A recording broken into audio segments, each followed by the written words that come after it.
All right, back to the AC system. So I'll edit all this stuff so that it makes sense, but I'm kind of switching around. Right now, I've got this condenser, the new condenser. You know what's kind of weird is the stock one, which is right over there. I can't find it anywhere, and I don't think anybody stocks them. They don't use them anymore, I'm pretty sure. The only thing I've been able to find, and I'll give you the part number for this, is this guy. It's an O'Reilly's thing. Every other parts store I talked to, it didn't exist. It was crazy. Whatever, you know, it didn't exist apparently, what I was trying to find. And they all switched to this other condenser, and it's actually a couple inches shorter. So I just had to recut some holes, mount my own brackets so that the condenser would actually sit in here sturdy and bolt in behind the radiator and the fan shroud. And now I'm going through and replacing the orifice tube and all of the O2, or the, not O2, but all of the, rip the part number off. All of the, no I didn't, O-rings. Well, I don't see a part number on this guy, and I don't see one on the top, but I will tell you that I bought it from AutoZone, maybe somewhere on this barcode. I bought it from AutoZone, and I just told him 87 K5 Blazer O-ring kit, and he gave me this, and it comes with a ton of different O-rings, and so far I've been able to find everything. I've replaced O-rings on the back of the condenser lines, so these guys, there was 2 of them in here. I am replacing the high and low pressure connections at the condenser right now. And all I'm doing, I was careful enough to save the old ones when I pulled it off. They're pretty rotted and tiny, but you can match them up with something that somewhat resembles what you're looking for in the kit. So far I've been okay. I'm going to do the orifice tube. See if this one has a part number. Hey! Alright, there's a part number for the orifice tube. I got this from AutoZone. Nope, O'Reilly's as well, the Murray part. And that is gonna go right down in here. It's the connection between, I believe this is the evaporator, the whole box in your engine bay. And it's right over here. That's where the orifice tube goes. I'll show you how it goes when it goes in there. But replacing all the O-rings, that's probably the reason this system stopped working initially, is because it lost coolant, or it lost Freon because of an O-ring leak, I'm assuming. But I've ruled out the condenser because that thing was pretty beat up, so I replaced it with a new piece. And now I'm just buttoning up all the lines here. I already swapped all that stuff over. The electrical works. I already tried the fan on the inside. Everything does blow. It pushes air out. We just we gotta get it retrofitted and then get new Freon in it and get all these pieces back together. But I do have, oh, here's another thing.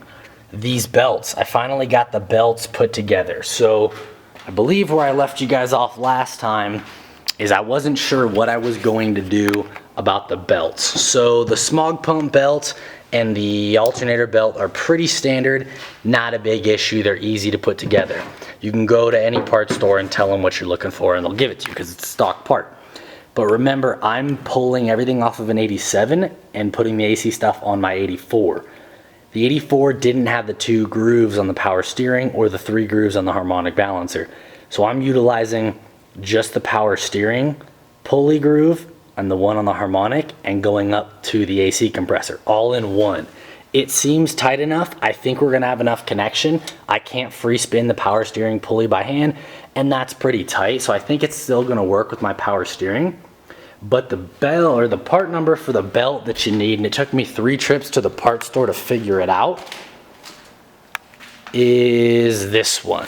And this is an AutoZone part. 15545. This is the belt. I don't know exactly the length that it is, probably 53 or 52, somewhere in that ballpark.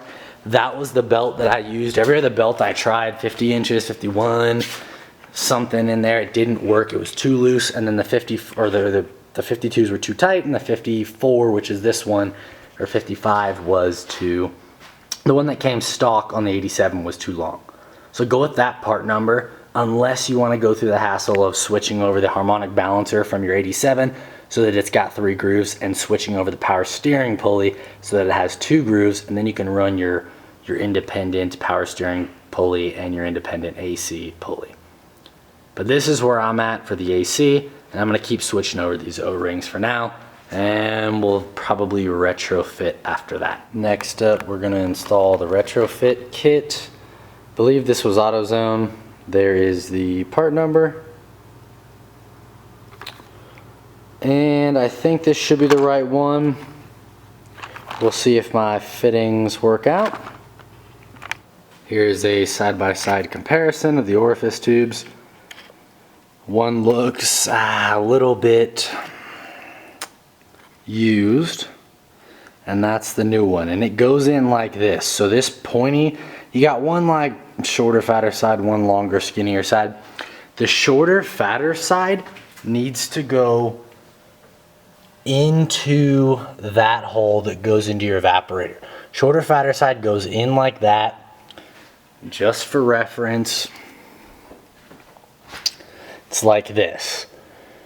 Shorter, fatter side, longer, skinnier side, it goes in like that. And then you just pull it right out. That's what I did with pliers.